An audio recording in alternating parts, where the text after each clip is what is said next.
Oke, sebelum masuk ke episode 3, saya mau ngasih tahu kalau di episode sebelumnya saya ada misinfo ya. Yang di bagian Shiorichi itu adalah leluhur Tanjiro. Untungnya berkat komenan ini saya baru ngeh kalau saya keliru menyampaikan info tentang Shiorichi. Jadi sebenarnya Shiorichi ini bukanlah leluhur Tanjiro, melainkan Hitsumiyoshi lah leluhur Tanjiro ini. Lah, terus kenapa Kotetsu kemarin menyatakan Shiorichi itu leluhur Tanjiro? Nah, sebenarnya pernyataan si Kotetsu ini merujuk pada ingatan leluhur Tanjiro yang kenal sama Yorichi. Jadi Kotetsu gak bilang kalau Yorichi itu leluhur Tanjiro, tapi dia bilang bahwa leluhurnya Tanjiro pasti kenal sama si Yorichi. Nah, Sumiyoshi lah inilah yang jadi leluhur Tanjiro dan kenalannya Yorichi. Makanya Tanjiro bisa lihat si Yorichi melalui ingatan leluhurnya, yaitu si Sumiyoshi ini. Gitu kira-kira penjelasannya ya. Semoga ngerti. Dan terima kasih yang udah komen ya. Nah, bagi kalian yang belum nonton episode 2-nya, kalian bisa cek link yang ada di deskripsi video. Oke, maka dari itu kita langsung saja masuk ke episode 3. Iguzo.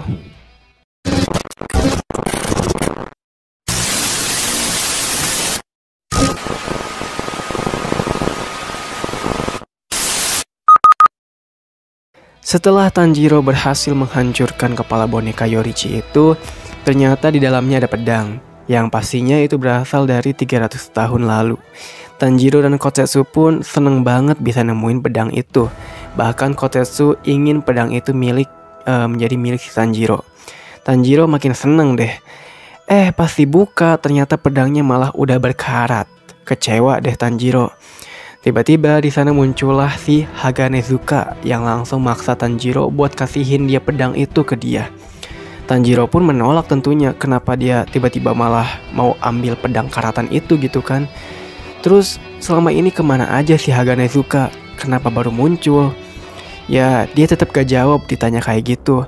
Untungnya ada seorang penampa pedang barunya si Tokito bernama Kanamori yang akan menjelaskan situasinya.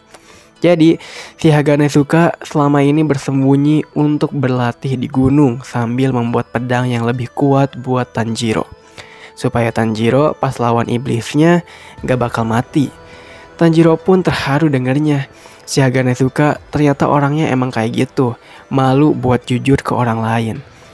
Abis itu, si Haganezuka tetap mau ambil pedang karatan itu, supaya dia bisa memolesnya seperti baru lagi. Nah, selama pedang karatan itu lagi dipoles, si Tanjiro disuruh pakai pedang yang udah Haganezuka bikin lagi buat Tanjiro. Tanjiro pun seneng.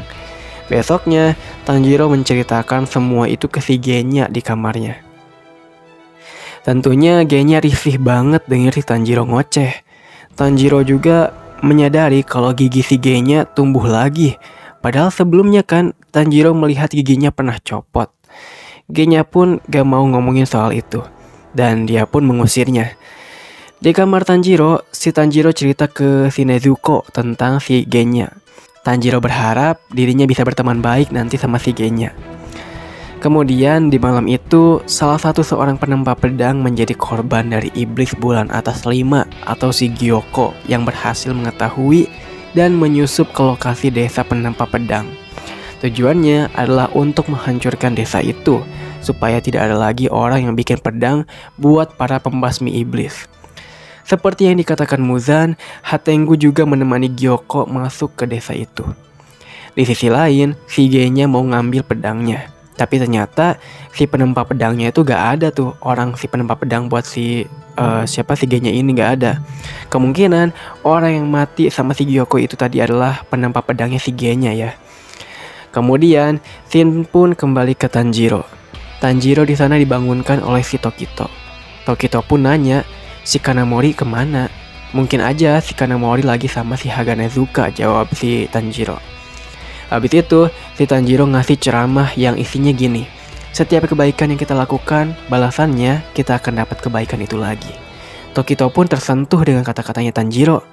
Tiba-tiba, di sana mereka malah didatangi oleh si bulan atas 4 atau Hatengu.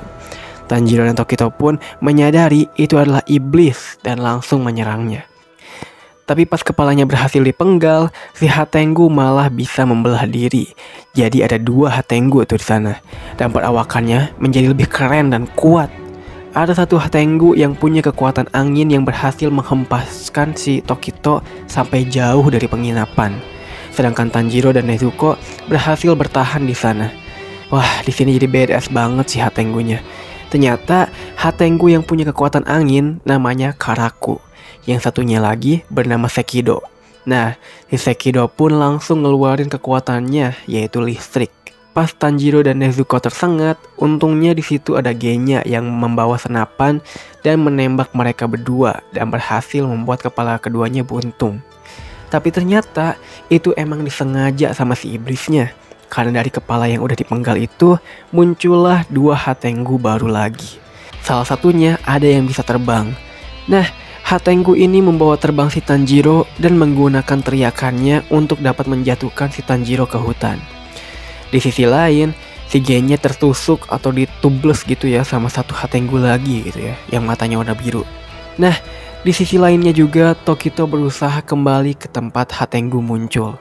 Tapi di perjalanan, dia lihat si Kotetsu lagi diserang sama iblis lain. Nah, karena ingat kata-kata Tanjiro untuk berbuat baik, akhirnya si Tokito pun membantu dulu si Kotetsu sebelum dia akan pergi lagi ke Hatengu.